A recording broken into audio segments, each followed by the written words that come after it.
이거 잘못 쓰면 논문 망친다라는 제목으로 계속 얘기해 보겠습니다. 그 that, which 요거를 잘 써야 된다는 거죠. 여기서 말하는 거는 관계 대명사를 말하고 있습니다. 제가 준비한 PPT의 마지막 시간입니다. 세 번째.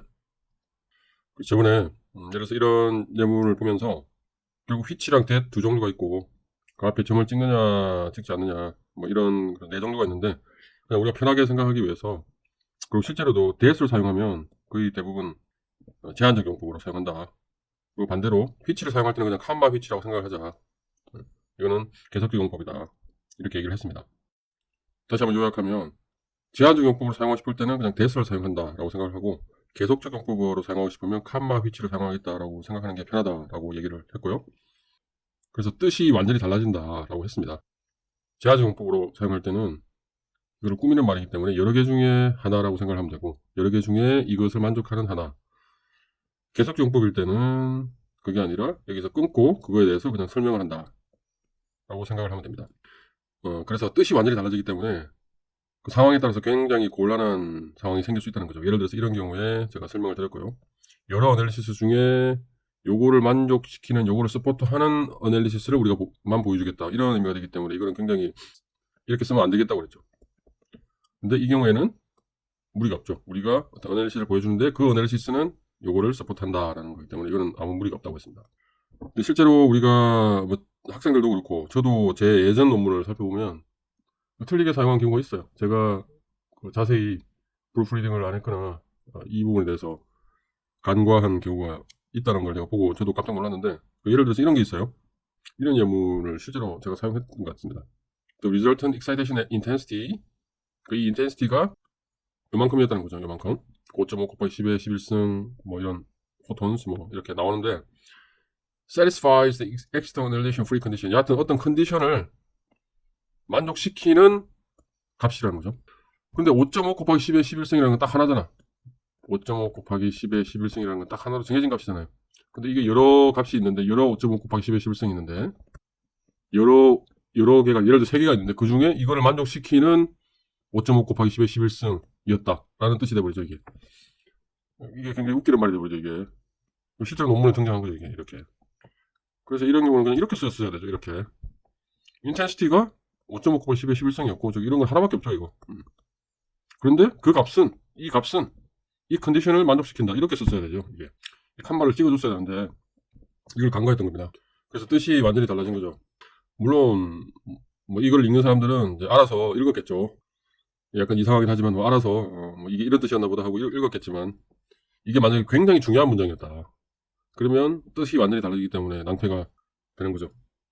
이 경우에 예를 들어서 morphological transformation occurs within 500 nanosecond. 그러니까 500 나노세컨 안에 뭐 뭔가 일어나는데 이 500 나노세컨은 이 실험 타임 레졸루션이었다. 아무 무리가 없죠. 그럼 오케이. 근데 이렇게 쓰면 이상해지죠. 언뜻 보면 괜찮아요. experimental time resolution in 500 나노세컨이라고 했는데 언뜻 보면 이상한데 이게 뭐가 문제가 되냐면은 그러면 500 나노세컨 여러 개가 있는데 이 중에 experimental time resolution in 500 나노세컨 안에 일어난다고 되죠. 나머지는 그게 아니고 이상하죠. 같은 500 나노세컨인데 요거는 experimental time resolution이고 이건 아니라는 얘기잖아요. 논리적으로 그런 말이 있을 수가 없죠. 이거는 굉장히 questionable하다. 이것도 이제 비슷한 거죠.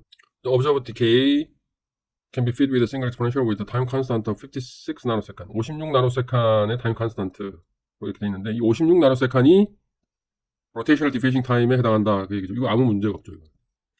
근데 이거를 that을 써버리면 이상해지죠.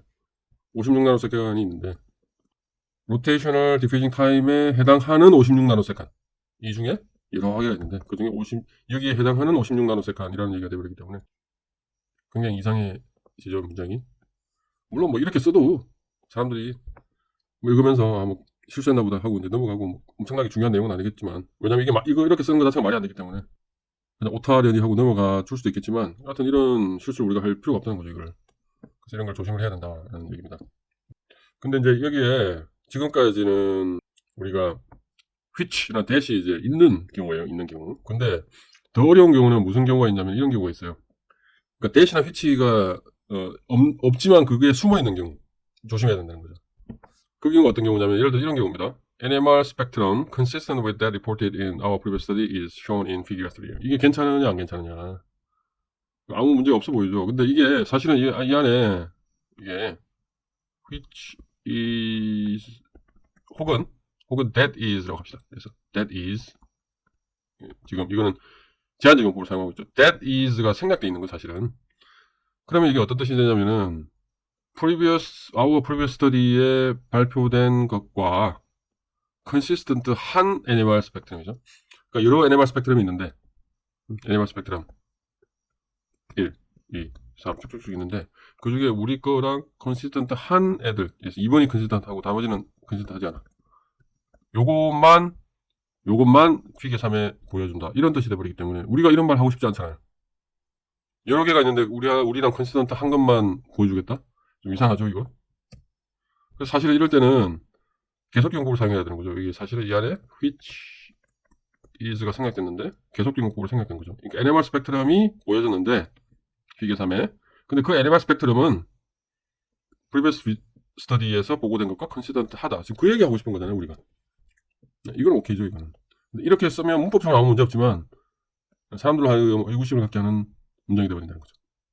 종합을 하면 that을 하는 거는 제한적 용법이고 컴마 which를 하는 거는 계속 용법으로 사용하겠다라고 생각을 하면 되고 우리가 논문을 작성할 때는 그냥 이렇게 생각을 하고 논문을 작성하는 게 그냥 편하겠다.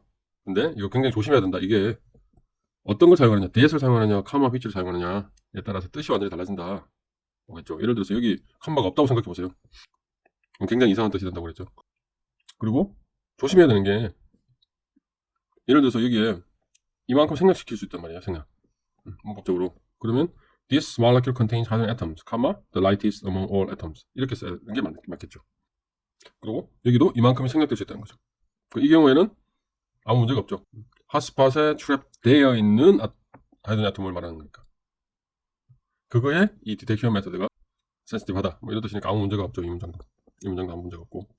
그래서 우리가 세 번에 걸쳐서 예문을 보면서 살펴봤습니다. 그래서 관계대명사 쓸 때 컴마 찍느냐 안 찍느냐 이거 굉장히 조심을 해야 되겠다 라고 얘기를 했습니다. 그래서 우리가 대학원생들 논문 쓸 때 이 관계대명사 쓸 때 특히 조심을 해야 된다. 자기가 말하고 싶은 게 제한적 용법이냐 아니면 계속적 용법이냐 그걸 확실하게 의미를 파악을 하고 사용을 하자라는 게 오늘 내용의 핵심입니다.